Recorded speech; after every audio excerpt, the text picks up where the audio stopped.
제14장.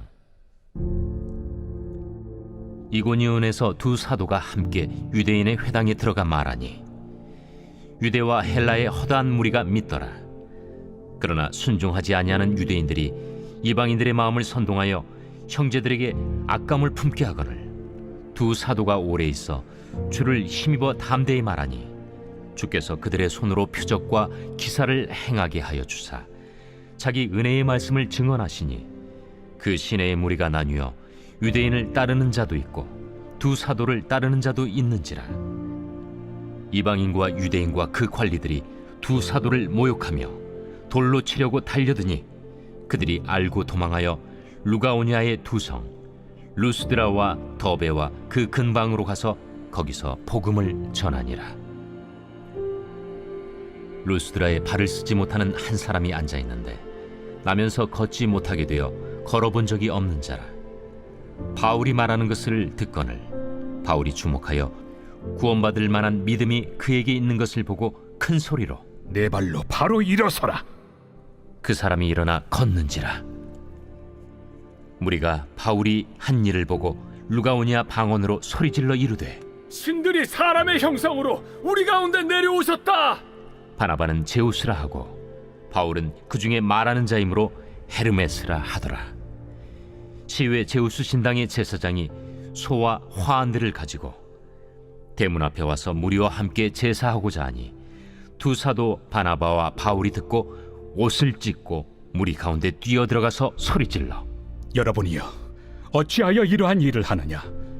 우리도 여러분과 같은 성경을 가진 사람이라. 여러분에게 복음을 전하는 것은 이런 헛된 일을 버리고 천지와 바다와 그 가운데 만물을 지으시고 살아계신 하나님께로 돌아오게 함이라.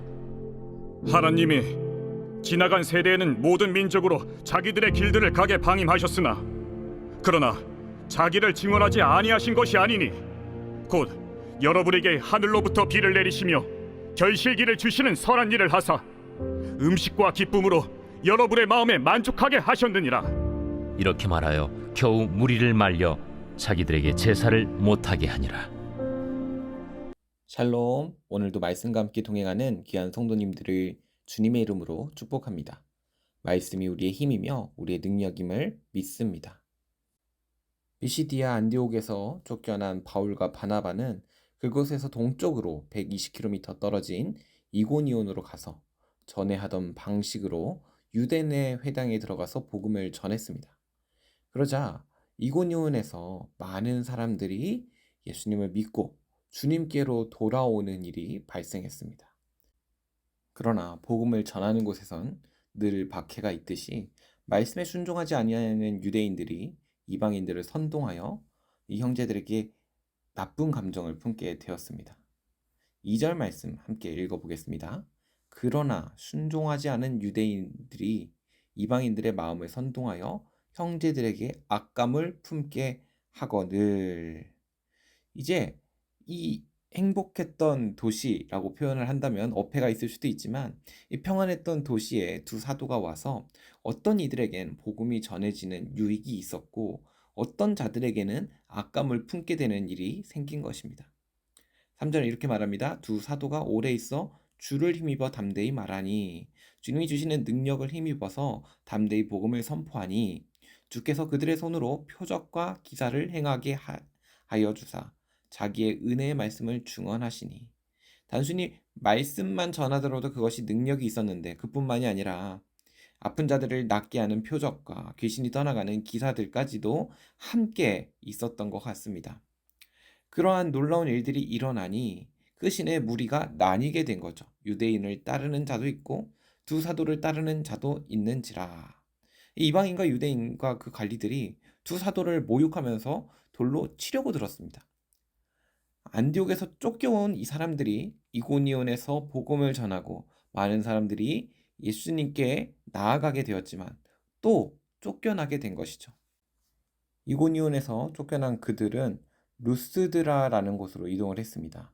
루스드라는 이고니온 동남쪽으로 38km 지점에 있는 도시였습니다. 디모데가 어머니 유니게와 함께 살고 있는 도시이기도 했습니다. 자, 이쪽으로 이동해서 계속해서 그들은 무엇을 했냐? 복음을 전했습니다. 루스드라에 특별한 사람이 한 사람이 있었는데 발을 쓰지 못하는 사람이었습니다. 태어나면서부터 앉은뱅이가 되어서 일어나서 걸어본 적이 없는 한 사람이 있었는데 9절을 보면 이렇게 말합니다.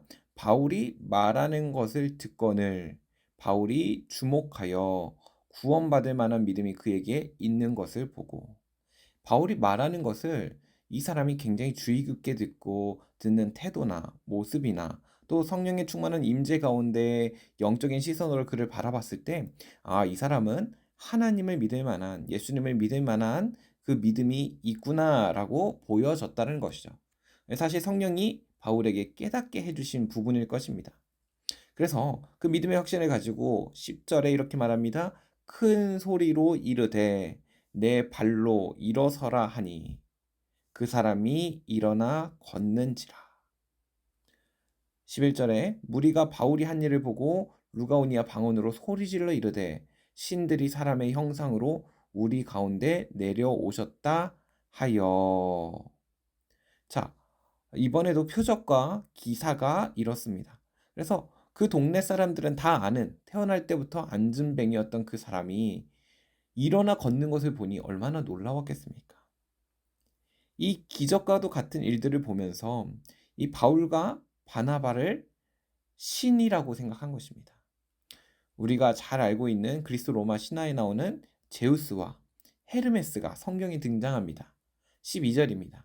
바나바는 제우스라 하고 바울은 그 중에 말하는 자이므로 헤르메스라 하더라. 이 도시에는 한 가지 전설이 있었는데 그것이 무엇이냐?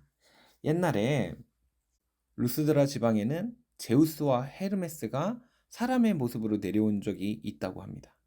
그래서 제우스와 헤르메스가 사람의 모습으로 변장을 하고 부르기아 산지를 방문했는데 그 누구도 이들을 집에 들이려고 하지 않았습니다. 가난한 빌레몬과 바오시스라는 부부만이 이들을 극진히 대접했는데 제우스가 이 부부만 남겨놓고 나머지 모든 사람들을 홍수로 쓸어버렸다는 전설이 있었습니다. 이 전설을 믿고 있었던 루스드라 시민들은 이 두 사도를 제우스와 헤르메스다라고 생각을 한 것입니다. 그래서 11절에 이렇게 말합니다. 무리가 바울이 한 일을 보고 루가오니아 지방 방언으로 소리질러 이르되 신들이 사람의 형상으로 우리 가운데 내려오셨다 하여. 이러한 오해 가운데 재미있는 일이 일어납니다. 13절에 제우스 신당의 제사장이 소와 화환들을 가지고 대문 앞에 와서 무리와 함께 제사하고자 하니. 그러니까 이 바울과 바나바에게 소와 화환들을 가지고 와서 이들에게 경배를 드리는 것입니다. 신이시여, 제우스시여, 헤르메스시여. 그러니 이 바나바와 바울은 우리는 복음을 전했는데 자신들을 또 하나님도 아니고 다른 신으로 오해하여 경배를 드리는 무리를 보고 옷을 찢고 무리 가운데 뛰어들어가서 소리를 지릅니다. 뭐라고 말을 하느냐? 15절입니다. 여러분이여 어찌하여 이런 일을 하느냐? 우리도 여러분과 같은 성정을 가진 사람이다. 우리도 당신과 같은 사람입니다. 우리가 특별한 사람이 아니라 같은 것을 경험한 사람입니다. 라는 것입니다. 우리도 분노하고 질투하고 근심하고 걱정하고 염려하고 유혹받는 세상 사람들과 똑같은 사람입니다.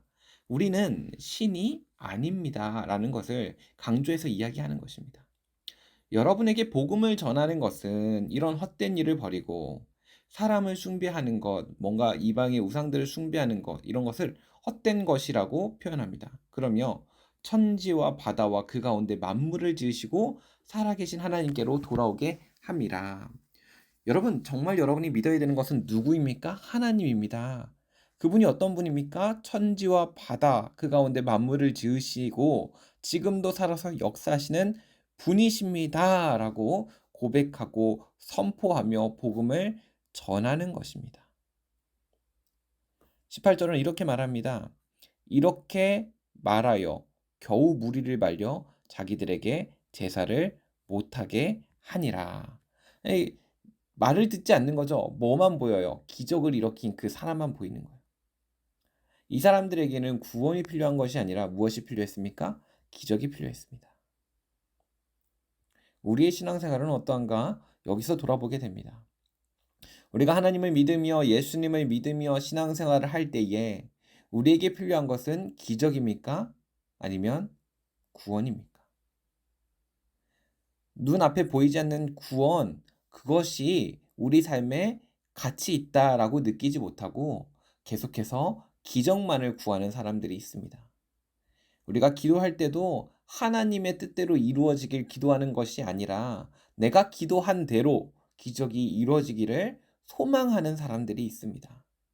그 사람들이 만약 이 루스드라 사람들과 같은 사람들이라면 오늘 이 바울이 다시 한번 이들에게 선포한 것들을 우리가 기억해야 됩니다. 살아계신 하나님께로 돌아오십시오. 살아계신 하나님께로 돌아오십시오. 기적이 아니라 구원이 우리에게는 필요합니다. 전 예수님을 믿으며 우리 삶의 가장 큰 기적은 예수님이 믿어지는 것이라고 생각이 됩니다. 무리를 걷고 파도를 풍랑을 잠잠케 하고 물이 변하여 포도주가 되게 하고 죽은 사람을 살리는 이 놀라운 일을 예수님이 하셨다라는 것이 믿어지십니까? 자, 이것이 믿어지는 것이 기적입니다. 예수님이 나의 죄를 위하여 십자가에 죽으심으로 우리의 모든 죄가 용서되었다는 사실을 믿으십니까? 이것이 믿어지는 것이 기적입니다. 이거보다 다른 기적들을 바라지 않았으면 좋겠습니다. 그 기적에는 나의 욕망과 나의 소원이 있기 때문입니다. 구원받은 우리는 이미 가장 큰 기적을 체험했습니다. 이제 우리 욕망이 아니라 하나님의 뜻대로, 우리 소원이 아니라 하나님의 소원대로 살아가게 되기를 소망합니다. 오늘 말씀에 우리가 만약 하나님을 제우스, 헤르메스처럼 기적을 일으키는 분으로 믿고 싶었다면 다시 한번 우리 신앙을 점검하며 다른 기적보다 이미 기적을 일으키셔서 하나님을 믿게 하신 그 하나님께 이제 우리 삶을 다 드리기를 소원하며 나아가기를 소망합니다. 함께 기도하겠습니다. 좋으신 하나님, 오늘도 우리가 하나님의 기적 안에 살아가게 하심을 감사드립니다. 내 뜻대로 되는 것이 기적이 아니라 주님 뜻대로 인도하심을 받으며 살아가는 것이 기적임을 경험하고 고백해 되는 하루가 되게 하여 주시옵소서. 무엇보다 십자가에서 죽으심으로 우리를 구원해 주신 가장 큰 기적을 행하여 주심에 감사드리며 그것이 믿어지는 그 큰 기적을 경험케 해주심에 감사드립니다. 다른 그 무엇을 구하지 않고 오직 하나님만 바라고 하나님만 구하는 우리가 되게 하여 주시옵소서. 감사드리며 예수님의 이름으로 기도합니다. 아멘. 오늘 하나님께서 우리에게 주신 말씀을 붙들고 또 특별히 이 나라와 민족을 위하여 함께 기도하기 원합니다. 이 나라의 주인이 오직 예수 그리스도가 되시도록 하나님이 통치하시는 나라가 되도록 하나님의 정의와 공의가 흐르는 나라가 되도록 하나님의 말씀의 법이 세워지는 나라가 되도록 마음 다해 함께 기도하겠습니다.